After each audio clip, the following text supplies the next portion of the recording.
Xo'jabaland mahallasida istiqomat qiluvchi 27 yoshli Musliddin Shodiyev yosh bo'lishiga qaramay tadbirkorlik faoliyati orqali 20 nafar fuqaroning bandligini ta'minlashga erishdi. U isitish pechkalari ishlab chiqarishga ixtisoslashgan korxona tashkil etib, mahalliy aholining ish bilan ta'minlanishiga munosib hissa qo'shmoqda. Imtiyozli kredit hisobiga xorijdan olib kelingan zamonaviy dastgohlar yordamida ish unumdorligi va sifati oshmoqda. Mana bundan ancha yil oldin oilaviy korxona ochganmiz o'zimiz. Mana hozir 15 yildan oshdi ishlab chiqarishni boshlaganimizga. Mana hozir ishlarimiz kengayib, mahallamiz tomonidan imtiyozli kreditlar olib, ishxonalarimizni kengaytirib, apparatlar olib, hozirgi kunga 20 ta 25 tagacha ish o'rinlari yaratildi. Hozir mana 10 turdagi pechkalar ishlab chiqaramiz. Ulardan o'zimizni mana 12 ta viloyatimizga yetkazib beramiz. Yana qo'shni Tojikiston ham chiqarib yetkazib beryapmiz.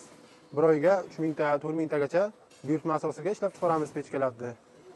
Yana kelgusida ishlarimizni kengaytirib, yana ish o'rni yaratish maqsad qilganmiz oldimizga. Hokim yordamchisi mana tavsiyalarni beryapti. Mana prezidentimizga ham rahmat, urgutimizga temir yo'llar kirib keldi. Endi yana bizga ancha yengilliklar bo'ladi, yuklarimizni olib kelishimizga, mana bu metallarimizni olib kelishimizga yengillik bo'ladi ancha. Ishchilarimiz endi 10 million, 15 milliongacha oladi, ishiga qarab oylik oladi ishchilarimiz. Biz yana endi oldimizga maqsad qilganmiz, temir sohasida shu yana yangiliklar yaratish. O'zim teng yoshdagilarga maslahat beraman, chekkaga borib ishlab yurish shart emas. Mana sherga o'zimizga hamma ishni qilsa bo'laygan ishlab. Yana bundan-da ishlarimni kengaytirishga oldimga maqsad qo'yganman. Prezidentimizga rahmat, ancha yengilliklar yaratib bergan. Biz mahsulotlarimizni Samarqanddan zavoddan olamiz, Toshkentdan zavoddan olamiz. O'sha olib kelishga bizga ancha endi qimmatga tushadi. Mana urgutimizga temir yo'l kirib keldi. Endi yanada bizga yengillik bo'ladi olib kelishimizga shu yuklarimizni. Yanada arzonroq tushib keladi bizga yuk olishimiz. Bugungi kunga kelib 20-25 tagacha ishchi o'rni yaratildi. Yana kelajakda bundan-da kengaytirish rejalarimiz bor. Oldinga ishchi o'rni yaratish. Bu mahallada 20-25 ta kishi ishlaydi. Bu yerda sharoitlari, tushliklari vaqtida beriladi. Oyliklari 10 milliondan 15 milliongacha to'lanadi. Men 17 million oylik olaman. Ish vazifam payvandlayman, tempomat qilaman. Men bir kunda 10 ta pechkani payvandlab, keyingi bosqichga sotishga chiqarib beraman. O'zi hammani ish o'rni boshqa, bir xilladiki qayradi, boshqalardiki, bir xilladiki kraska sepadi. Hamma narsa o'zi kompyuterlashgan, avtomatik kesiladi hamma narsa. Yuqori texnologiyalari bu.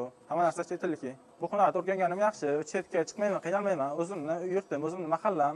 Shu yerga ishlaymiz. Ertalab 9 dan kechqurun 7 gacha ishlaymiz. Mahalladagi bolalar shu yerga ishlaydi, bekorchi emas. Oilasiga, ota-onasiga yordam beradi. Keyingi yillarda Urgut tumanining Pochivon va Xo'jabaland mahallalarida yashovchi usta tadbirkorlar tomonidan ishlab chiqarilayotgan turli shakldagi isitish pechkalariga bo'lgan talab ortib bormoqda. Shu bois ushbu turdagi pechkalar tayyorlash bilan shug'ullanayotgan tadbirkorlar soni ham ortyapti. Ko'plab fuqarolar esa aynan ular ortidan band bo'lmoqda. Bizning Xo'jabaland mahallamiz asosan drayveri temirchilik va qishloq xo'jalik mahsulotlariga mo'ljallangan. Hozirgi kunda bitta asosiy drayverimiz shu temirchilik bo'lsa, 60 dan ziyod temirchilik faoliyati bilan shug'ullanadigan oilalarimiz mavjud. Ushbu temirchilik bilan shug'ullanadigan oilalarimizda kamida 5 tadan ko'proq 30 tadan ziyod ishchi ishlaydi. Bu har bir ishchimiz shu mahallaning o'zidan, qo'shni mahallalardan ham ishchi kuchi jalb qilganmiz. Hozirgi kunda har bitta ishchi oylik daromad ishlab topmoqda.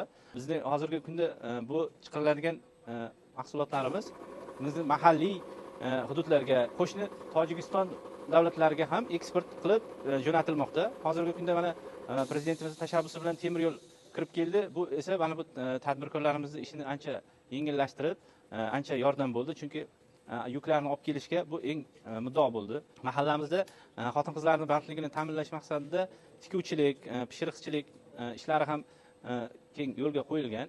Bizning aholimiz ishsizlikdan xoli hududga aylangan. Keyingi rejalarimiz xudo xolasa aholi bandligini ta'minlab yuqori daromad olishiga yordamlashish. Shu yil mahallamizga imtiyozli kreditlar asosida 5 milliardga yaqin kredit ajratib berdik tadbirkorlarimizga. O'sha ajratib berilgan kreditlarimiz evaziga mahallamizda qo'shimcha ish o'rinlari yaratilib, qo'shni mahallalardan ishchi kuchlarini jalb qildik. Hozirgi kunda migratsiyaga ketgan 25 nafar ishsizimizni ish bilan ta'minladik. Ularga imtiyozli kredit berib, tadbirkorlik faoliyatini boshladi. Ular ham hozirgi bitta o'zlari ochgan sexlaridan 3 ta 4 ta ishchi ishlatib bandlikni ta'minlagan. Endi asosan bizning xalqimiz tadbirkorlik faoliyatini ancha tushunadigan xalq hisoblanadi. Prezidentimiz qilib bergan yordamlari, chiqarib beradigan qarorlarini evaziga tadbirkorligimiz yanada rivojlanyapti. Kambag'alligimiz yil boshida 7% bo'lgan bo'lsa, hozirgi kunda 3% ga kambag'allik darajamiz tushdi. Hammasi shu yaratib berilayotgan yordamlar evaziga. Mamlakatimizda oilalar hayotini o'zgartirish, turmush tarzini yaxshilashga qaratilgan kambag'allikdan farovonlik sari dasturi amalga oshirilmoqda.